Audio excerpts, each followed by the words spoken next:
नमस्कार नेटिव। मैं दौलत राम बोल रहा हूँ। भाइयों, चुनाव आयोग ने आज विधिवत लोकसभा के चुनाव की घोषणा की है। अप्रैल में चुनाव होंगे। 7 चरणों में चुनाव चलेंगे और जून में नई सरकार बनेगी। चुनाव तो आज़ादी के बाद में होते रहे हैं और मुझे उम्मीद है आगे भी होते रहेंगे। पर इस चुनाव में जो आज कई बातें सामने आ रही है वो ये है कि क्या election commission one nation one election one day election करा सकता है। इलेक्शन कमीशन कहता है कि वो वन नेशन वन इलेक्शन के लिए सक्षम है, यानी लोकसभा और सभी राज्यों के विधानसभा के चुनाव एक साथ करा सकते हैं। हमारा सवाल यह है कि one nation one election one day election क्या इलेक्शन कमीशन करा सकता है। आज लोकसभा के चुनाव 7 चरणों में होते हैं और वो कितने ही लोगों को प्रभावित करते हैं।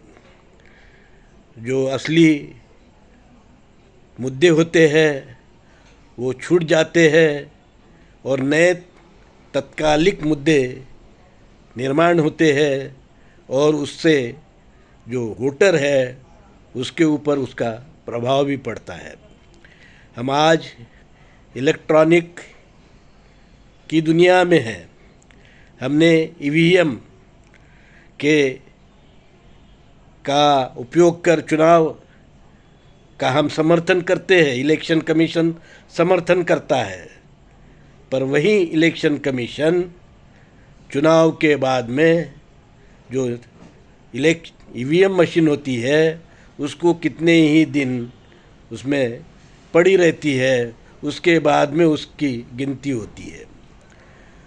तो इलेक्ट्रॉनिक ज़माने में हमको तो बड़ी तेज़ी से काम करना चाहिए, समय भी बचना चाहिए, पर ऐसा समय बचता हुआ तो नहीं दिखाई देता है। 7 जो चुनाव के लिए चरण होते हैं, इसमें चुनाव जल्दी हो, क्या ऐसा आपको दिखाई देता है? बिल्कुल नहीं। तो एक चुनाव, एक नेशन, एक डे, वन डे चुनाव होना संभव है। इस पर आपका भाइयों आपका क्या विचार है, आपका क्या मत है, आप क्या कहना चाहते हैं?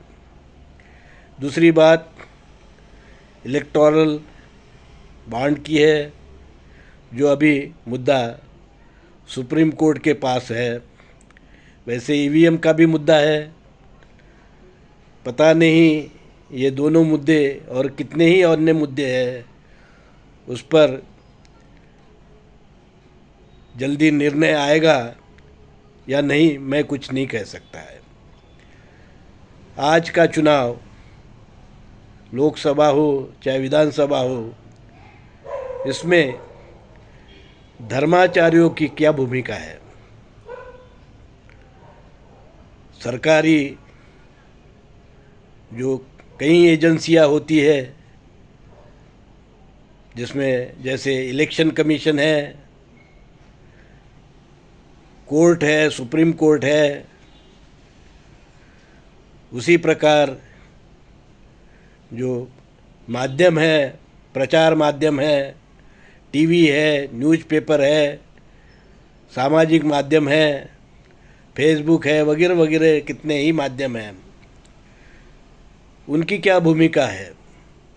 उसी प्रकार जो धर्माचार्य है उनकी भी लोकशाही को मजबूत करने में क्या भूमिका है, इस पर भी चर्चा होनी चाहिए।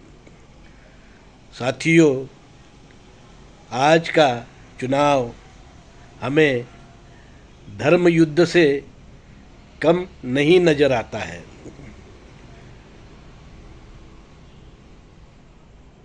जहाँ जहाँ अधर्म है उसका नतीजा सीधे सीधे, उसका कुप्रभाव सीधे सीधे आम आदमी पर पड़ता है। तो आम आदमी को भी सोचना पड़ेगा, सोचना चाहिए। और आम आदमी के हित में अगर धर्माचार्य सोचते हैं तो उनको भी सोचना चाहिए कि ये जो चुनाव होते हैं वे किसी धर्म युद्ध से कम नहीं होते हैं। हमें धर्म का साथ देना चाहिए, अधर्म का विरोध करना चाहिए। इस विचार का हम समर्थन करते हैं। मूल भारतीय हिंदू धर्म विश्वपीठ का जगत गुरु होने के नाते मैं आपको यह ज़रूर आश्वस्त करना चाहता हूँ कि हम धर्म के साथ में होंगे, अधर्म के साथ में नहीं। हम जनता के साथ में होंगे। केवल सत्ता में जो बैठे लोग हैं उनके समर्थन में हम बात नहीं करेंगे। जहाँ ठीक लगता है हम उनका भी समर्थन करेंगे जो सत्ता में हैं। पर अगर देश हित की बात है, जनता के हित की बात है, लोकशाही के हित की बात है, धर्म की बात है, तो हमें धर्म का जो धर्म के हम रखवाले हैं, ऐसा हम जो खुद को कहते हैं, तो हमारा दायित्व बन जाता है, हमारा कर्तव्य बन जाता है कि हम धर्म की रक्षा के लिए अधर्मी का जो है उसका हमको अधर्म जो है उसका खंडन करना होगा, अधर्मी का साथ छोड़ना होगा। हमें हमारी भूमिका को उस कृष्ण के जैसी निभानी होगी जो कृष्ण ने महाभारत युद्ध में निभाई है। धर्म का साथ दीजिए ताकि इस देश में लोकशाही मजबूत हो सके। धन्यवाद।